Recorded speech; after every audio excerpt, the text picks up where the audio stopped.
بسم اللہ الرحمن الرحیم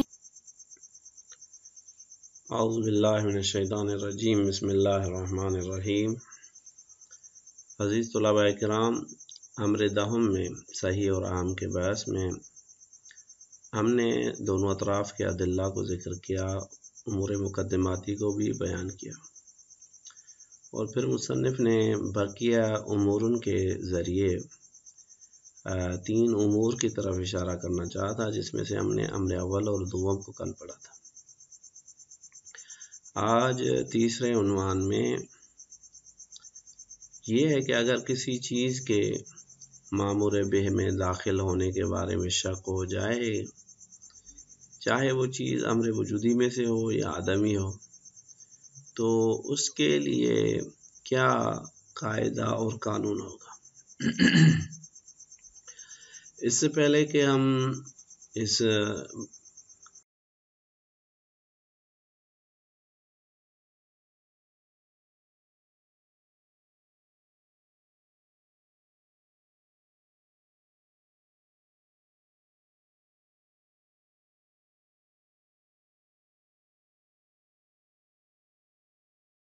کے طور پہ ہمیں شک یہ ہوتا ہے کہ یہ امر وجودی یا عدمی تحقق ماہیت کے لیے جز ہے۔ ہمیں شک ہے کہ یہ چیز جز ہے۔ جیسے رکوع کے بارے میں ہم یہ کہیں کہ بھائی ہمیں شک ہے کہ آیا یہ نماز کے لیے جز ہے یا نہیں، تو آیا اس کی جزیت کو رفع کرنے کے لیے ہم اصالت اطلاق سے تمسک کریں گے یا اصالت احتیاط سے تمسک کریں گے، اور صحیح اور عام میں جو بحث ہے اس کے بنیاد پہ آیا کون سے اس شک کے بنیاد پہ صحیح اور عام کے مطابق کون سی مبنا کو اختیار کیا جائے گا۔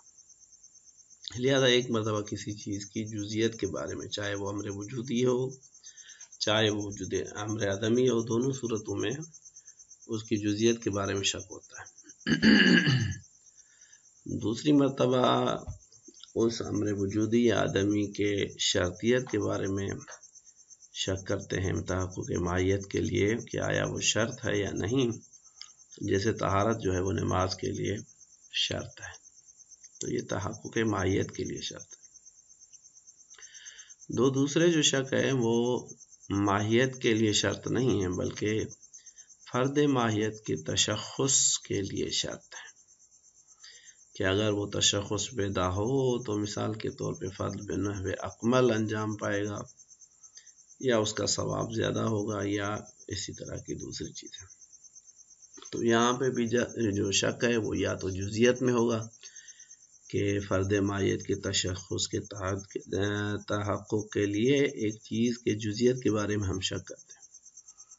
مثال کے طور پہ اگر رکوع ہے تو ہمیں پتہ ہے کہ ایک مرتبہ اس کا ذکر انجام دینا واجب ہے، لیکن اس کو 3 مرتبہ تکرار کرنا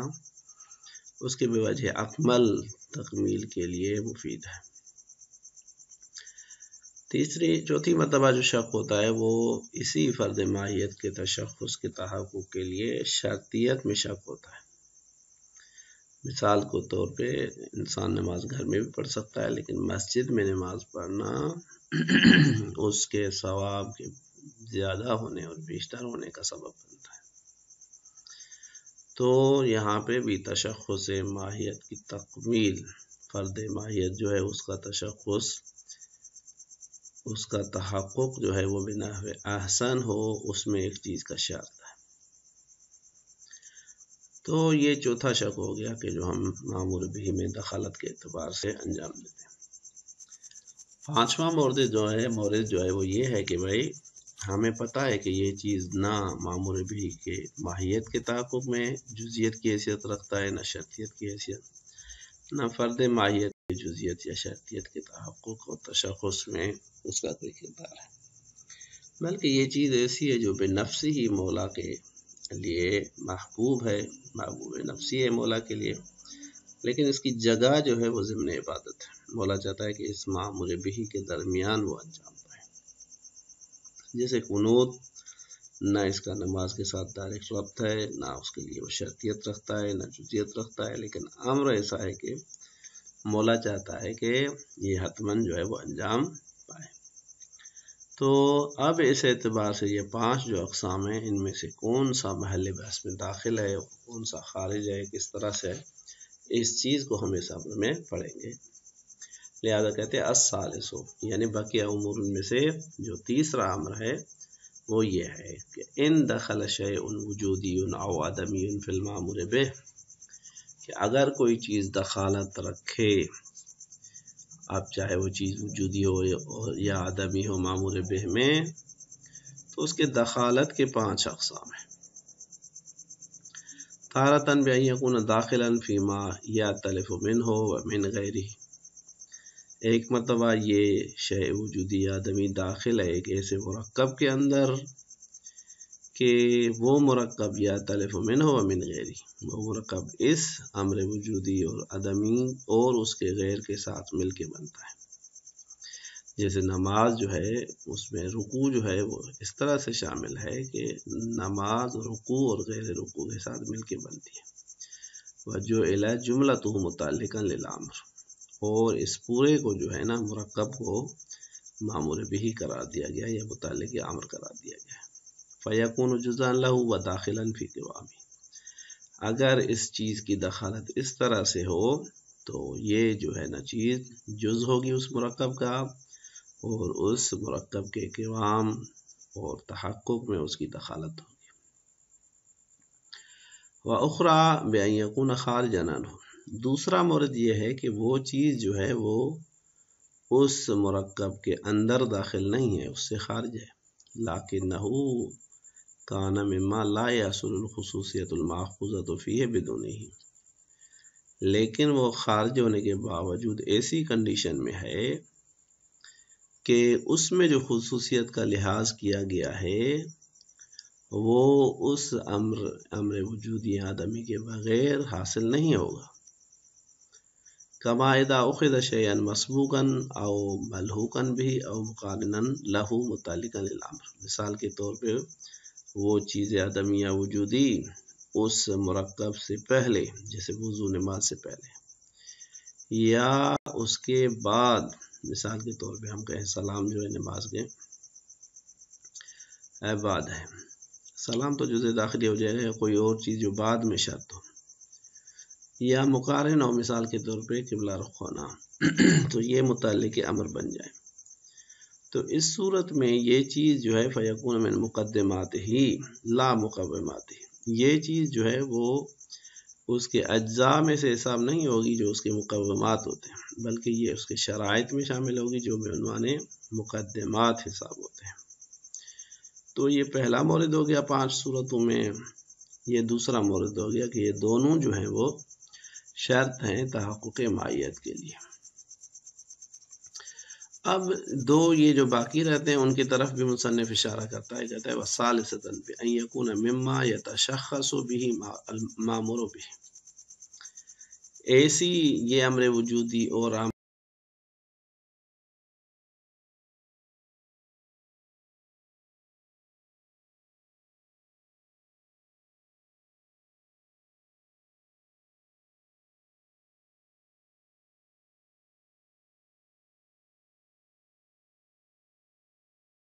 اس پیدا کرتا ہے، بحیث یصدق علی المتشخص به عنوانہ، اس اعتبار سے کہ وہ چیز جس کو یہ تشخص ملتا ہے اس کے اوپر وہ عنوان صادق آتا ہے۔ وَرُبَّمَا يَحْصُلُ لَهُ بِسَبَبِهِ مَزِيَّةٌ أَوْ نَقِیصَةٌ، اور کبھی اس امر وجودی آدمی کی وجہ سے یحصل لہ اس فرد اور مصداق کو ایک مزیت یا نقص کا سامنا کرنا پڑ سکتا ہے کہ بھئی اس کے ہونے کی وجہ سے یا نہ ہونے کی وجہ سے اس میں ایک مزیت اور امتیاز جو ہے وہ بڑھ جاتا ہے کہ بھئی یہ وصف اس میں ہے یا کم ہو جاتا ہے۔ وَدَخَلَ هَذَا فِيهِ أَيْضًا، اور یہ امر جو ہے وجودی اور عدمی اس مما یتشخص به میں دخالت رکھتا ہے، طوراً بنحو شرطیت و آخر بنحو شطریت و آخر بنحو شرطیہ، 2 میں سے کسی ایک طرح سے، ایک مرتبہ کو بعنوان جز اس میں اخذ کیا جاتا ہے اور دوسری مرتبہ اس میں وہ بناوے شرط جو ہے نا وہ اخذ کیا جاتا ہے۔ ہم نے مثال دیا جزیت کا مثال، جیسے ذکر رکوع جو ہے وہ ایک سے زیادہ مرتبہ، اور شرطیت کا مثال دیا جیسے نماز جو ہے وہ مسجد میں مزیت پیدا کرتی ہے۔ فَيَكُونُ الْإِخْلَالُ بِمَا لَهُ دَخْلٌ بِعَهْدِ النَّائِبَيْنِ فِي حَقِيقَةِ الْمَأْمُورِ بِهِ وَمَاهِيَتِهِ موجباً لِفَسَادِهِ بِخِلَافِ مَا لَهُ دَخْلٌ فِي تَشَخُّصِهِ۔ اب مصنف نے ابھی یہ پانچویں صورت بیان نہیں کی ہے، یہ بعد میں بیان کریں گے۔ فی الحال ان چار کے بارے میں حکم بیان کر رہا ہے کہ ان میں سے جو پہلی اور دوسری صورت ہے، ان دونوں صورتوں میں فَيَكُونُ الْإِخْلَالُ بِمَا لَهُ دَخْلٌ بِعَهْدِ النَّائِبَيْنِ فِي حَقِيقَةِ الْمَأْمُورِ بِهِ وَمَاهِيَتِهِ، کہ بھائی پس اس چیز کا چھوڑنا جس کا دخالت ہے کسی بھی ایک طریقے سے شرطیت کی بنیاد پہ یا جزیت کی بنیاد سے، اگر وہ دخالت رہتا ہے معمور بھی اور اس کی ماہیت کے حقیقت کے تحقق میں، یعنی بے الفاظ دیگر معمور بھی تب تک کامل نہیں ہوگا جب وہ شرط یا جز حاصل نہ ہو، تو اس صورت میں فرماتے ہیں کہ یہ اخلال جو ہے موجباً لفساد ہی سبب بنتا ہے اس معمور بھی کے فاسد واقع ہونے کے لیے لا محالہ۔ بس چار صورتوں میں سے پہلی اور دوسری صورت اگر یہ چیزیں انجام نہ دی جائیں تو اس صورت میں ایسے جیسے معمول بھی کو انجام نہیں دیا گیا۔ بخلاف ما له الدخل فی تشخصه و تحققه مطلقا شطرن کان او شرط، یہ برخلاف ہے تیسری اور چوتھی صورت کے کہ جب اس چیز کی دخالت معمور بھی کی ماہیت اور حقیقت میں نہیں بلکہ اس کے تشخص اور تحقق میں ہے، چاہے شرطیت کی بنیاد پہ ہو یا شطریت کی بنیاد پہ ہو، تو اس سے فساد لازم نہیں آتا۔ حیث لا یکون الاخلال بھی الا اخلالا بتلک الخصوصیہ، کیونکہ اس صورت میں تیسری اور چوتھی صورت میں اگر اس امر وجودی اور عدمی کو چھوڑ دیا جائے اگر، تو زیادہ سے زیادہ اس مصداق میں خلل واقع ہوتا ہے، ماہیت اپنی جگہ پہ باقی ہوتی ہے۔ تحقق الماہیت بخصوصیت اخرى، ماہیت کسی اور خصوصیت کے ساتھ خارج میں تحقق پا جاتی ہے۔ اگر نماز کو وہاں پہ نہیں پڑھا گھر پہ پڑھا پھر بھی نماز جو ہے وہ پڑھی جا سکتی ہے، غیر موجب لتلک المزیت، یہ موجبۃ بتلک المزیہ، وہ جو دوسرے فرد کے ساتھ متحقق ہوئی ہے، دوسری خصوصیت کے ساتھ پڑھی گئی ہے یا وجود میں آئی ہے، وہ خصوصیت نہیں رکھتی جو اس خصوصیت کے ساتھ وہ مزیت پیدا کرتی۔ مثال کے طور پہ وہ نماز جو گھر میں پڑھی ہے مسجد میں نہیں پڑھی ہے، تو وہ نماز افضلیت اور کمال میں اس نماز جیسی نہیں ہوگی جو گھر میں پڑھی ہے، لیکن پھر بھی نماز تو ہوگی، ماہیت تو متحقق ہوگی۔ بلکانت موجبتاً لنقصانها، وہ خصوصیت اخرى سبب بنتی ہے کہ وہ جو فرض جو محقق ہوا ہے وہ ناقص ہو۔ کما اشرنا الیہ الصلاۃ فی الحمام، جس طرح سے نماز جو ہے حمام میں پڑھنا یہ اس کے نقص کا سبب ہے، نماز جو ہے وہ مسجد میں پڑھنا وہ اس کے فضل کا سبب ہے۔ لیکن اگر دونوں نہ ہوں تو ظاہر بات ہے اگر انسان گھر میں نماز پڑھے تو مسجد کے بنسبت نقص ہو گیا، اور حمام کے بنسبت جو ہے وہ یہاں پہ ہم کہہ سکتے ہیں کہ یہ ایک طرح کا جو ہے نا وہ اضافہ ہو گیا، تو اس میں وہ نقص تو نہیں آئے گا، اور البتہ کمال بھی جو ہے وہ نہیں آئے گا۔ تو پانچ صورتوں میں سے چار صورتوں کا حکم مصنف نے بیان کر دیا۔ اب پانچویں امر کی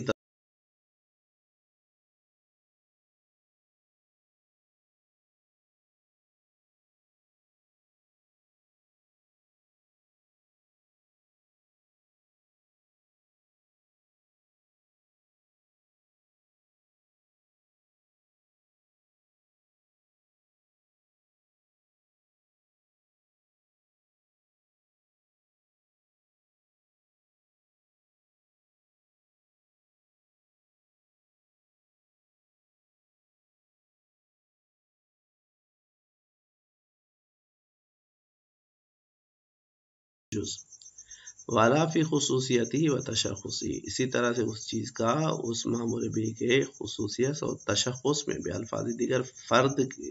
وجود کے تحقق میں بھی کوئی دخالت نہیں ہے۔ بل لہ دخل ظرفا فی مطلوبیتی، بلکہ اس کی دخالت اس معمول بھی میں اس عنوان سے ہے کہ وہ مطلوبیت کے اعتبار سے وہ ظرف قرار پاتا ہے اس چیز کا، جس طرح سے قنوت جو ہے وہ نماز جو ہے قنوت کے لیے ظرف قرار پاتی ہے۔ بحیث لا یکن مطلوبا الا اذا وقع فی اثناء، اس اعتبار سے کہ وہ چیز جو ہے مثال قنوت جو ہے وہ تب تک مطلوب نہیں ہوتا جب تک وہ اس معمول بھی کے اثناء میں واقع نہ ہو۔ فیکون مطلوبا نفسیا فی واجب او مستحب، بس اس بنیاد پہ وہ قنوت جو ہے وہ مطلوب نفسی ہوتا ہے، چاہے واجب کے اندر ہو یا مستحب کے اندر۔ کما اذا کان مطلوبا کذالک قبل احدہما او بعدہ، جس طرح سے وہ اسی طرح سے مطلوب نفسی رہتا ہے جب وہ ان دونوں میں سے یعنی واجب اور مستحب سے پہلے تھا یا اس کے آنے کے بعد میں تھا۔ فلا یکون الاخلال به موجبا لاخلال به ماہیتا ولا تشخصا وخصوصیت اصلا، پس اس صورت میں اگر کوئی اس پانچویں امر کو چھوڑ دے تو اس صورت میں کوئی خلل جو ہے نا وہ اس عبادت میں پیدا نہیں ہوتا۔ یہ پانچواں امر جو ہے اس کی کیونکہ نہ شرط ہے، نہ جز ہے، نہ ماہیت کے لیے، نہ فرد کے لیے، اس صورت میں اس کا ہونا یا نہ ہونا عبادت کے لیے جو ہے نا وہ مخل نہیں ہے۔ لہذا فرماتے ہیں فلا یکون الاخلال به موجبا للاخلال به ماہیتا ولا تشخصا وخصوصیتا اصلا۔ اب اس میں بحث ہے کہ بھائی امر وجودی جو ہے یا امر عدمی جو اس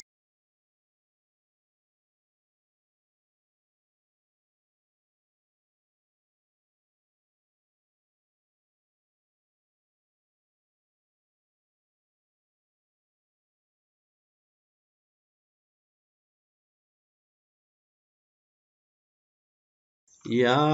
کیا کہتے ہیں آخری پانچویں صورت ہو تو اس صورت میں محل نزاع جریان پیدا نہیں کرتا، بس تیسری، چوتھی اور پانچویں صورت میں محل بحث جو ہے وہ جاری نہیں ہوگا، فقط پہلی اور دوسرا مورد جو ہے یہاں پہ صحیح اور عام کا بحث جو ہے وہ قابل تصور، قابل جریان ہے۔ لہذا فرماتے ہیں کہ اذا عرفت هذا كله، یہ پوری بحث ہم نے کیوں کی؟ اس وجہ سے کہ اب آپ کو اس کی تیزی کی طرف بیان کریں، جو ہم اپنے مباحث جو صحیح اور عام کی بحث ہے اس کے حوالے سے بیان کریں کہ فلا شبہۃ فی عدم دخل ما ندب الیہ فی العبادات نفسیا فی التسمیۃ باسامیہ، کہ پانچواں مورد جو ہے وہ کوئی دخالت نہیں رکھتا عبادات میں جس کو ندباً طلب کیا گیا ہے کہ اس کو اس عبادت میں انجام دیا جائے، پھر تسمیت باسامیہ کو ان عبادت کو ان کے نام مل جائے، نماز یہ چاہے قنوت ہو چاہے نہ ہو۔ وقضا فیما لہ دخل فی تشخص مطلقا، اسی طرح سے کوئی شبہ نہیں ہے عدم دخالت میں ان امور کے جو دخالت رکھتے ہیں کسی ماہیت کے فرد کے تشخص میں مطلقاً، چاہے شرط ہو چاہے جز ہو۔ باقی دو صورتیں رہتی ہیں، پہلی اور دوسری۔ اما ما لہ دخل شرطا فی اصل ماہیتها، لیکن وہ چیز جو دخالت رکھتی ہے اصل ماہیت میں بعنوان شرط، فیمکن الذهاب اذن الی عدم دخلی فی التسمیۃ بها، اب کہتے ہیں وہاں پہ جو ہے نا ممکن ہے کہ کہا جائے کہ بھئی یہ چیز بھی جو ہے نا شرط بھی جو ہے وہ بھی اس کے نام کے ملنے یعنی نام کا اس کو پکارنے میں اس شرط کی بھی دخالت نہیں ہے۔ مثال کے طور پہ وضو بھلی نہ ہو لیکن نماز کو ہم نماز کہہ سکتے ہیں، ممکن ہے کہتے ہیں اس قول کے قائل ہو جائیں۔ مع الذهاب الى دخل ما له الدخل جزءا فيها، البتہ پہلی صورت جو ہے کہ جب اگر ایک چیز کے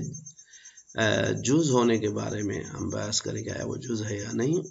اس کے نام دینے میں دخالت موجود ہے۔ وَيَكُونُ الْإِخْلَالُ بِالْجُزْءِ مُخِلًّا بِهَا، ہم کہتے ہیں اگر کوئی اس جز کو انجام نہ دے، مثال رکوع کو نہ پڑھے، تو ہم کہہ سکتے ہیں کہ بھئی اس عبادت کو نماز نہیں کہہ سکتے۔ دون الاخلال بالشرط، اگر شرط کا اخلال نہ ہو۔ لیکن عرفت ان الصحیح اعتبارهما فیہ، کہتے ہیں اگرچہ یہ بھی ممکن تھا یہ بھی ممکن تھا، لیکن کہتے ہیں آپ پہلے جان چکے ہیں کہ صحیح وہ ہے کہ جس میں یہ دونوں چیزیں ہونی چاہیے، جو شرط ہے وہ بھی ہونا چاہیے اور کیا کہتے ہیں جو جز ہے وہ بھی ہونا چاہیے۔ بس بنا بر قول صحیح معمول بھی وہ ہے، اس کو وہ صلاۃ کا مثال کے طور پہ نام دیں گے جس میں اس کے پورے شرائط اور اجزاء جو ہیں موجود ہوں۔ اگر ایک بھی جز یا شرط فاقد ہے تو ہم اس کو معمول بھی نہیں کہہ سکتے۔ صلی اللہ علیہ